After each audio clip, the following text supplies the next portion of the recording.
Welcome to The Good Sport at thegoodsportonline.com. I'm your host, Brendan Unkeridge. The Good Sport is a monthly webcast interview with good people in sports. I'm not a journalist or part of the media. I'm just like you. I'm a sports fan. We have a great guest today, a man who did it the right way on the football field, in the classroom, and the boardroom. The Good Sport welcomes West Virginia University Athletic Director Oliver Luck. Welcome, and thanks for being our first guest on The Good Sport. Thanks for having me. So how does it feel to be back at your alma mater running the athletic department? It's been a lot of fun. I've been on the job now around about 6-7 months, and it's kind of what I thought it would be. You know, these athletic departments now at major institutions like ours, you've got a multiple number of sports. You've got round about here 500 student athletes, coaches, and donors, and faculty members, and parents. And what I'm finding is it's a lot of fun. What I'm finding is you have a lot of different constituencies that you have to deal with, and that's actually very enjoyable. But I think most ADs would say this, the most enjoyable part is you're dealing with student athletes. They're young, and most of them are great kids, and they want to be successful, you know, in their particular sport as well as academically. And it gives you a little bit of hope for our country's future, because you see just some really quality young people as you go through your daily job as an athletic director. Tell us a little bit about your family. My family I got 4 kids. My wife was born in Houston, grew up overseas. Her father was in the offshore oil business, so she lived in Trinidad and Venezuela and Brazil and Europe and Mexico, all over the place. So she's a little bit of a vagabond, an oil brat, as they say, as opposed to a military brat, for example.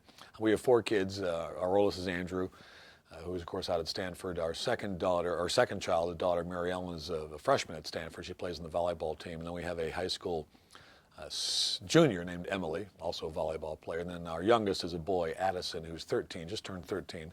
And he is in the 7th grade, and he's a soccer and basketball player. And actually, he's played football as well.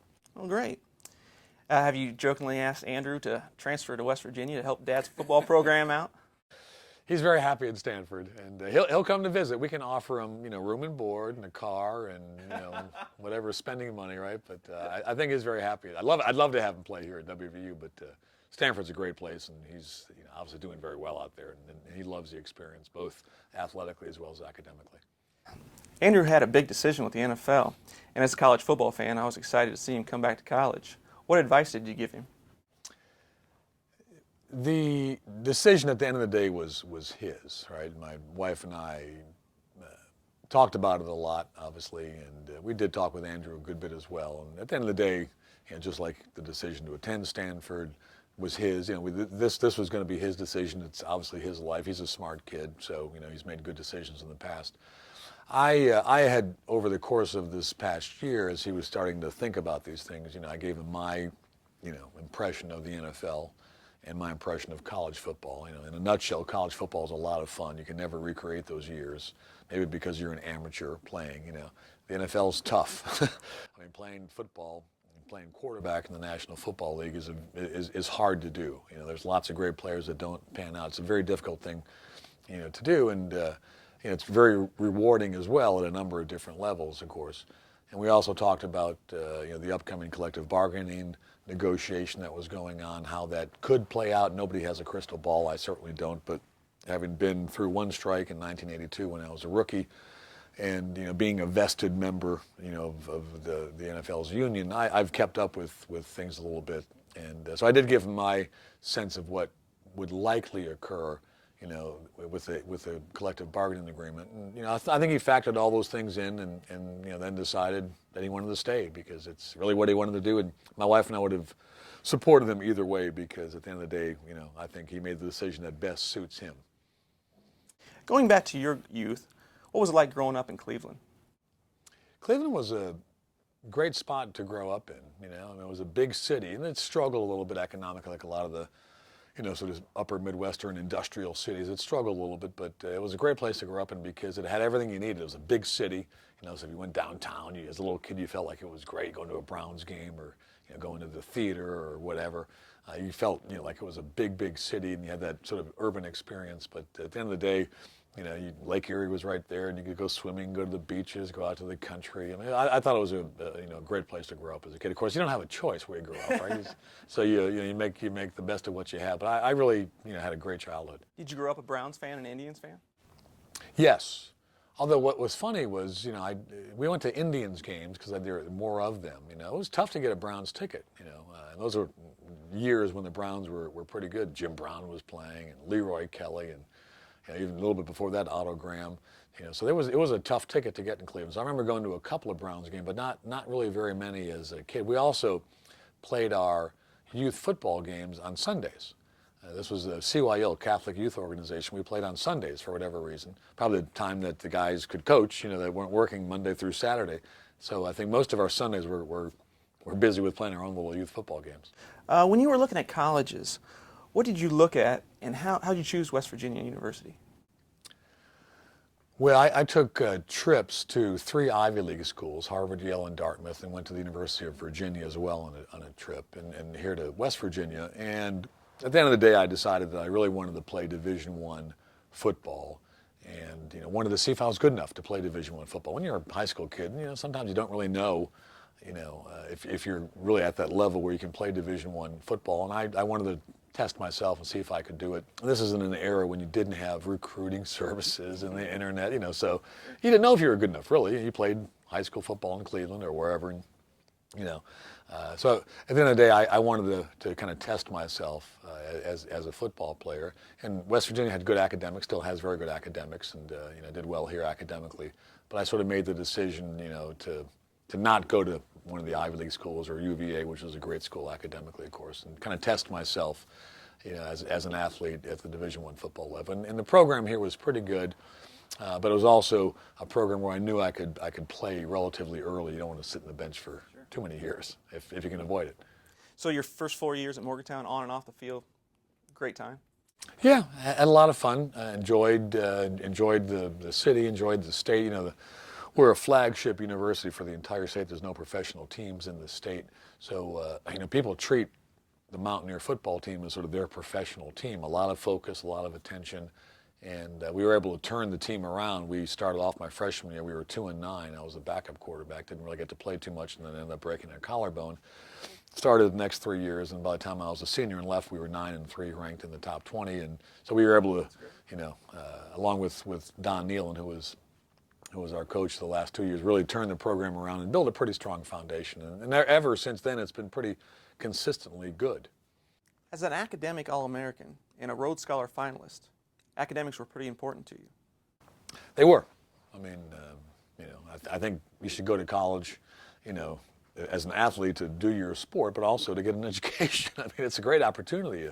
Everything's paid for, and you can spend 5 years if you need that long to get through. So I think student athletes who don't take advantage of the academics are making a mistake, and they're going to regret that mistake, because it's a perfect opportunity to be in an environment where you get great coaching, whatever sport you do, basketball, baseball, wrestling, but you also are in an academic environment where you really can learn things and test yourself academically and prepare yourself for the rest of your life, which is the purpose of college.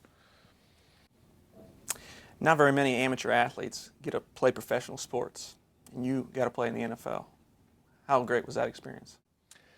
It was a lot of fun, very challenging. I think the NFL, along with some of the other professional leagues, NBA, baseball, to me is sort of the purest level of competition. Coaches don't care where you're from, they don't care what color you are, if you're big or if you're small, if you're smart or if you're dumb. You know what I mean? They want to win, right? And if they don't win, of course, we know what happens to coaches who win. Yeah, so. And every week you got to bring it, and just like baseball, every game you've got to bring your A game, or else you'll be replaced. So I think it's an extraordinarily competitive league. It was very challenging. I enjoyed it. I think playing quarterback in the NFL is one of the hardest things to do in sports, because you have to be cerebral enough to understand an offense, and you've got to have presence of mind to change plays and do all those things. At the same time, you got to be tough as nails. because it's a very physical game, and even more so now than it was when I played 25 years ago. So I'm glad I had a chance to do it. I'm glad in a sense I was a backup because I stayed healthy. But it'll be a great challenge, for Andrew, as it is for anybody who has the good fortune of having a shot in the NFL.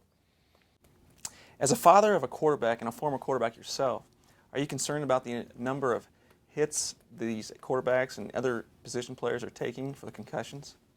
Absolutely. In fact, we have a individual here on the West Virginia University faculty who is a neurologist, brain doctor, Julian Bales, who had done work for the NFL.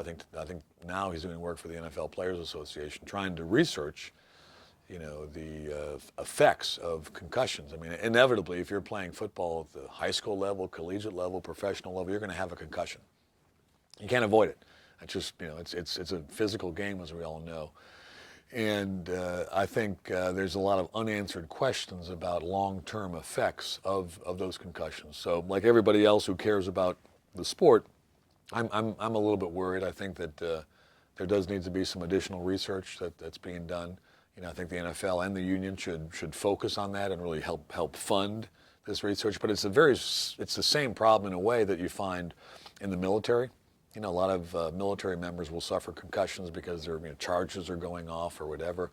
Anytime you're in combat and in a stressful situation, you have those sorts of issues. So it's something that I think is concerning to a lot of people. I'm very glad the NFL is taking it seriously. That's the most important step.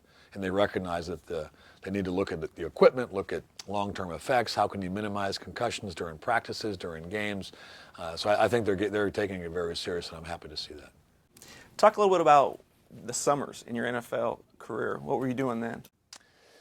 The summer is really the only time that you have, or at least that I had off, because you're playing in the fall, and then in my case I was going to law school in the spring semester at the University of Texas, and so the summer month basically, because you got to get ready for training camp, was so basically you're trying to stay in shape. I'd always try to take a short little trip or enjoy something, but you're so focused on going to training camp, usually middle of July, that you don't have your summer gets pretty compressed when you're an NFL player, because you've got to get your body prepared for a long grinding season. I mean, you had a full-time job with the NFL, and here you're going to law school in the spring too. That had to take a lot of your time up. It did. It did. And you know what? It's kind of sad, but you can't do it nowadays. Back in the 80s when I was playing in the NFL, you really didn't have all these mini camps, that you had now. And I just think there's so much more film work that players have, particularly quarterbacks, that players have to do. You got more media obligations. So when I was playing, I could literally start the semester in, let's say, January 10th in Austin, University of Texas, and go through middle of May and get 18, 19 hours of credits from law school, take my final exams, and I wouldn't miss a thing. I could stay in shape up there and all that. So it worked out very well. I'm not sure you could do it today. In fact, when I was playing, there were a number of guys going to law school. There was a guy going to medical school, a guy named Jim Kovach, who was playing for the Saints. He went to the University of Kentucky. He was actually an Ohio guy like I was. Went to the University of Kentucky. He was a linebacker, got drafted by the Saints, played, 6, 7 years, and he was going to medical school. So there were a lot of guys in the off season, getting another degree, but it was structured such that you could do that. I think it'd be very difficult today. After law school, you went to Germany to practice. What took you to Europe? My mother was born and raised in Germany, and I like Europe. In fact, I love Europe. I speak German. I've really got an appreciation for, and I'm a history buff, so I have an appreciation for, European culture, European history, and I was unable really, as a high schooler or a college kid, or then as an NFL player, you couldn't take a year off, right? Yeah. You can't do that when you're an athlete, because you have a limited number of years that the body can, perform like that, and. So after my NFL career, I decided I'm going to go spend a year in Europe and really enjoy things. I spoke enough of the language to get by, and then really improved my language capabilities over there. I had a great time, had a marvelous time, a lot of fun. In 1990, you ran as a Republican for the Congress in the 2nd District in West Virginia. What was that experience like? Great experience. I had a lot of fun. Probably the hardest thing I've done, because you really have to running a campaign is sort of like running a business. I mean, you got to, you spend money, so you got to raise money and, make it all work. But very enjoyable, a lot of fun.